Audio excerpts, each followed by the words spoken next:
on to number 7. This is for possible discussion and possible action. Warren Hardy, who has joined us here this evening, will report on negotiations, the process of negotiations, and recommendations regarding Virgin Valley Habitat Conservation Recovery Plan. The board may take action, made additional assignments to Mr. Hardy, or give directions to Virgin Valley Water District staff members. So, Mr. Hardy, if you would like to go ahead. Thank you, Mr. President. Warren Hardy, representing the Virgin Valley Water District. I should start out, I guess, first by apologizing because I think my delay in A, getting my arms around this issue, and then B, discovering what all of our options are has caused a delay that I guess has caused some consternation with the public and the board. I apologize for that. But as I learned as I started on this process, this is a very complex issue. And I would start out by saying it's probably part of the consternation would be that we keep calling these negotiations, and I think in here it even references negotiations. But I assure you that there haven't been any negotiations going on yet because I haven't got direction from the board and the staff hasn't got direction from the board in terms of what those negotiations would be. Everything we've done so far has kind of been fact-finding. And there's been some very, very key issues. And every time I thought I was ready to come make a presentation to the board and say, here's a direction I think we ought to go, something else would pop up. Some of this stuff unanticipated, some stuff that's been out there and then resurface again. And I'll tell you the two primary things that have caused a delay in my ability to come forward and make a firm recommendation. The first one, I think I was ready in, 2 months ago to come forward and make a recommendation. And then there was a question about what the liability might be for the water district or the city in terms of third-party litigation. So we had to go back and revisit that and ask questions and determine that. We still don't have a full answer for that, but I think that can factor into the board. The other thing is the cost. Just before the last board meeting that I was here in October, I had anticipated making a report. Then we got word that there might be a move at the county to increase the habitat fee significantly, like from $500 to $1,600. So we wanted to chase that rumor down and get our arms around it. But again, it's been a very interesting process. But I would say to the public that never at any point my direction from staff and the board has always been get us to one fee, one plan, where we can compete, where we can, and that's been my entire objective so far. There's been some things that I felt we needed to do and that I've been working on in order to get that accomplished. The first thing was one of the first things I was told when I started this process was the county does not want to include the Virgin Valley Water District in the county study. It seemed pretty apparent to me very early on that was a preferred alternative, to go to the county to try to get them to include the riparian species specifically that we are impacting in the county plan, become participants of that plan and move forward. That was a way to guarantee there's one fee, one plan going forward in perpetuity. Again, we had some concerns and some questions about that when we learned that the fee might go up. So in that regard, it's been a little bit of a moving target. But again, I started this with the assumption that the county was going to be unwilling to include us, the Virgin Valley Water District, in the plan, that we were going to get pushback from the county. There were some initial conversations I had with the county where that was the case. I did sort of feel some pushback on that. Part of it was that at some point in this process, prior to my coming on board, somebody had actually told the county, we don't want to be included, we're going to do our own plan.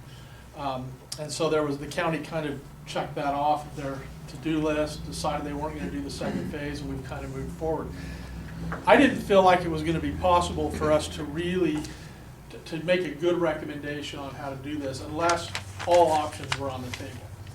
I thought it would be very difficult to say here's a preferred alternative if we didn't fully vet the alternative of going to the county and going with the county plan. So I spent quite a bit of time talking to the county, talking to the Southern Nevada Water Authority, talking to Fish and Wildlife, talking to some elected officials about the fact that we need to vet that. We need to know if it's best for this community to participate in the Clark County plan. The most recent conversation I had with the county was a willingness to do that. And that is contrary to what I was told initially. And what, frankly, they said initially. I was in meetings where I heard members of the county say, we're not interested in having the Virgin Valley Water District species included in the county plan. The conversation I had in the last couple of weeks, however, they've said at the county management level, they said we are interested in helping the Virgin Valley solve this problem, and if that means being part of the Clark County plan, then we need to explore that thoroughly. I think that's a major step in the right direction. At least we can now fully vet that as an option and decide whether that's the best for us. Subsequent to that, there were a large list of unknowns that I've been trying to chase down in my so-called fact-finding on this. The biggest things that I think impact us are exactly which species are really required to be included in the Virgin Valley plan. We know the county has a massive plan that covers just about every species known to man. And there's some feeling at the county and other places where the folks I've talked to have said, you probably don't need to be that extensive in your plan. In fact, I had one person tell me, you may only need the riparian species and the desert tortoise in your plan. If that's true, that's a bit of a game changer for us. So that's still a little bit of a question. And the conversations I have had with our folks from the county who have opined that we may not need all of those. I'm not going to take that to the bank until I've had that conversation with Fish and Wildlife and they've said you don't need all those species. But that's the next step. I think that I'm going to ask permission to move forward on it is determine from the Fish and Wildlife what species they are going to require to be included in our plan. I have had conversations. Part of the difficulty is I don't know if I should call it difficulty. One of the complications is that we have put a draft plan out there that I would describe as a Cadillac plan. So I've had conversations about whether or not we really need a Cadillac plan. I sense a real willingness on behalf of Fish and Wildlife to, I use the term scaled back plan. They didn't like that. And I said, okay, what would you prefer? And they said, we will help you determine what species you're actually impacting and help you build a plan based on that. And so that's a next step is to find out exactly which need to be included and whether or not we need a full recovery plan or whether we just need a conservation plan. I think that's another threshold issue that needs to be fully vetted. Then there's still questions out there about potential liability if there's a third-party lawsuit, those kinds of things that need to be addressed. So there are still, again, preliminary unknowns, and the primary unknowns that I can think of that we need to address next are which species are we really impacting? Do we really have to have tape coverage for? And what will the Fish and Wildlife allow us to cover? And will we have to have a full recovery plan or just a conservation plan? And then what's the cost going to be? I don't think we can. I've had some conversations with some folks who have said, well, as long as the cost is equal across the board, at least we're not at a disadvantage. But I think we ought to really take a hard look at whether or not we can do a plan cheaper here. But having said that, my recommendation to the board is that we move forward today, starting immediately, with a conversation with Clark County about being included in their plan. Now that we know there's some willingness to do that, I think there are some other issues we need to determine. We need to know how much that's going to cost. We need to determine which species, because I think simultaneously we also need to have conversations with Fish and Wildlife about what exact species we would need to cover. Some of these other conversations. So my recommendation is that we pursue until we have all those answers, until it's fully vetted. We talked to the county, to the Southern Nevada Water Authority about being included in. I'm not convinced in my mind that that's necessarily the best approach, but at least we will have fully vetted the approach, and we will understand. We can make judgment for ourselves about whether that is the best approach or not.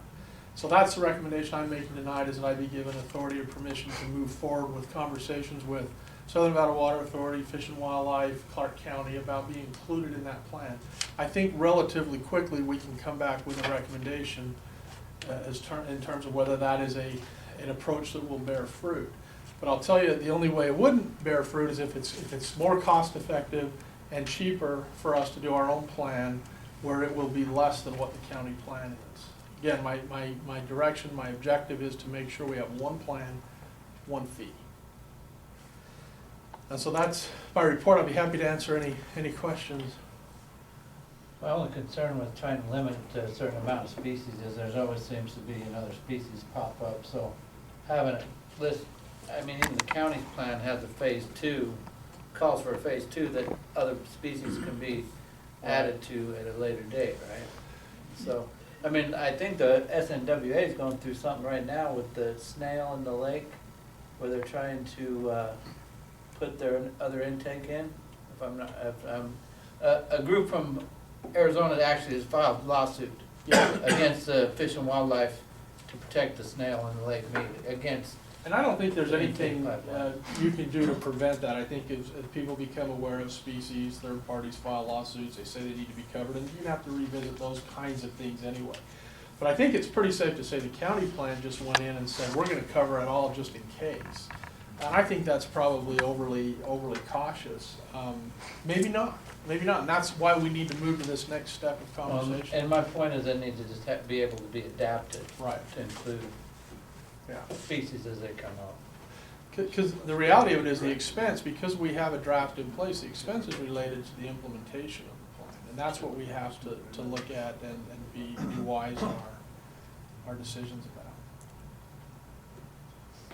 Okay, Ken, why don't we just work down the table this way, and anybody has a comment or a question? I don't have any comments or questions. I mean, I think we're working in the right direction. I think that's what we need. You know, that's the direction we've given. I think we need to continue working on getting the answers that we need to get the one plan, one fee, and get the best price. You know, that's what it comes down to. And I would indicate too that everybody I've spoken with this entire process since day one, I have informed them that that's our objective. One plan, one fee. We're not going to be at a competitive disadvantage. We're not going to have our residents paying more than they need to pay, our ratepayers paying more than they need to pay. That is our objective. So you help me get there, is what I've said to them. And so they clearly understand now that we're kind of on the same page here. We're moving forward. That's our objective. And so I think that's a step in the right direction. And to have the county say finally that, yeah, we're going to help you get there. We're going to help you figure out how to get there. And if inclusion in the county plan is the way, then we're going to help. I think that's a big step in the right direction. I agree. I think that's a good step. The county is finally willing to work with us, and that you've gotten us a step closer in that. And I think you just need to keep working on getting this resolved so that we can have the price we can get. I'd say you're headed in the right direction, and I support you to just go ahead and make sure you keep an eye on how much cash those guys got in the bank. Well, you know, that's the scuttlebutt, and we addressed the question early on because we'd gotten wind that the rate was going to go up to $1,600. And of course, if that's going to happen, we really want to take a hard look at our alternatives. But initially they said, no, that's been postponed indefinitely. Well, I know what that means in legislative speak. That means you can't bring the bill up again this session. But it's not dead forever. And so I don't know for sure what that means, but we did also get wind that they're now talking about maybe 10 years of increasing the fee. So it's got to be one of the factors we look at and consider as we move forward. And having them manage and administer the things got to be even if you pay a little bit more, that's got to be a lot of headache. It'd be nice to have the county do it. I'm going to take my turn, and then we're going to move along, because I think there's people who want to go home, so. I'd like to say something. Yeah, anybody else who wants to have a turn? Public maker. But and the public definitely will definitely. But my concerns, of course, are the cost of the plan. That's one of them. The other concern I have is that somewhere, once we start this dialogue, and I certainly would encourage you to do exactly what you're talking about doing, I think that's the right way to go. But I think the one thing that we need to look at is that we need to start deciding exactly we find out what species they're talking about, what the responsibility of the water district specifically is going to be, and what we're gonna be expected to have to do, and what the city is going to, what species they're going to, so we both know exactly what we're contributing, and we can kick that back against the cost to see if it's the right plan for everybody. And Cam, you have something you want to say? A couple of questions, if I may, Mr. President. Is the hydrologic monitoring and mitigation plan as part of the HCRP? And we've been able to scale back the concept of it, but it's still a pretty substantial undertaking. And a lot of hydrologists feel as if it's probably may not have any, suspect as whether or not it has a lot of merit. And maybe that's something we'd want to also have in the discussion is, do you still want an HMMP, and if so, why, and how much is it gonna cost, and, you know, or the extent of it, you know, maybe that would be a good way to trim if possible. That's clearly a parallel discussion that we need to have. The one thing I'm not satisfied with is the level of interaction and dialogue I've had with Fish and Wildlife, because of all these other kind of unanswered questions. And one of the things we've struggled with is, you know, we're in this as a valley. We're in this together as a valley. If our objective is one rate, one plan. You can't separate the city from the water district if that's your objective. Those are not mutually exclusive. No, that's not what I was. And I know that's not what you speaking said, but that's part of my point is kind of the difficulty is we need to put all of those issues in simultaneously, as Mr. Rock suggests, and that's an integral part of that. We've got to get our arms around the best way to move forward on that. And so those are largely discussions with Fish and Wildlife that I hope to have in the very near term. I think now that we kind of know what all the issues are, we know what the unanswered questions are, we can move pretty rapidly on this at this point. I know we've got some deadlines pending with Fish and Wildlife and BLM. I don't know what level of detail they're looking for on those deadlines, but I think clearly by the November 19th deadline, we can certainly tell them the direction we're headed. And by the December 4th or 10th deadline, we can be in pretty strong negotiations on that, on a final resolution. Are you getting from the city the same instructions to move ahead, or? Yeah, the city, yes, We the haven't city. had recent meetings, so. Yeah, no, still vetting all of the issues. They're gonna wait to get all of the answers to the details before. But I think, and I won't, I don't know if I should speak for the city, but it's certainly, they're aware of the time frames that we have here and are anxious to meet them. We don't have a choice. If it's okay, let's open it up to the public and get some comments. Maybe questions or whatever. Yeah, David Baldwick. A couple things. One comment is the Clark County plan has advised or gave us information last fall that they had $47 million of unencumbered funds that they don't have any target for that use. So it's a slush fund sitting down there now. So I think you're going to have a hard way to justify going to $1,600 an acre to turn land. So the other thing is I want to comment is for an economic development side of things and being more involved in the new Mesquite regional business, presenting plans to prospective new businesses moving into town and we're going to be, everything we're going to do is basically going to be done with turning dirt because we don't have buildings available, so that's going to be a cost. So if we're looking at triple the fees, or that's and I've stated this before, it's very important. And also it's come to my attention that maybe I should have known this before, but I just really discovered it recently. There's an executive board that meets for the Virgin River Habitat Committee. It's made up of a whole group. There's no citizens on that. It's strictly officials. There's no elected officials on it. It's all employees of the water board, of the city, of Fish and Wildlife. And I think it's important that you get some citizen input into that committee, because it's zero. that's So- something you may wanna ask that question. Yeah, I'll pass that on. I'll Yeah, definitely pass. so, I mean, so we can get some input into this. All right. I That's my see comments. one more Thank you. hand here, so. Barbara Elstad, Mesquite Citizen Journal. You earlier, Mr. Hardy, talked about expense related to implementation. We have about $4 million left of the $10 million that we got from BLM for the land sales. Is that how we intend to use that $4 million? Where is the money gonna come from implementation? When you say we, Barbara, who do you mean? Well, Not that the money was. Not the water district.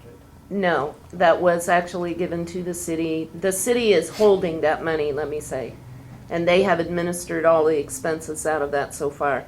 So when you talk about expense related to implementation, can you expound on that a little bit? Well, I know that's why the county is talking about an increase and why they put it, because the implementation is the most expensive part. I don't know the details of that portion of the budget, except that's what I would assume, that once the study is done, I know we've talked to our Washington folks about altering the legislation so that we can use the excess money from the study to do implementation. But that's generally funded through ongoing expenses, ongoing fees. So I would assume that any money that is in that account would go for implementation. But I don't have any real authority to speak to that. That would just be an assumption. Then let me speak to the board, please. I would like for someone either on the Water District Board of Directors or the city elected officials to verify the expenses related to implementation, and is that going to be paid for by the remaining $4 million from the land sales? Or is it going to come from the $325,000 that the city has collected so far for their portion? Or is that gonna be paid by the county? You expect somebody from the board of directors of the water district to tell you how the city's gonna spend $4 million? No. I'm asking that you stay aware of the expense related to the implementation and where that money is gonna come from. Just stay aware of the expense related to implementation. And if I may, I think that is a primary, if I could identify kind of central issues, that's one of them, which I think is why we want to so fully explore whether we're doing a conservation plan or a recovery plan. Because if it's a recovery plan, we're talking about a lot of money.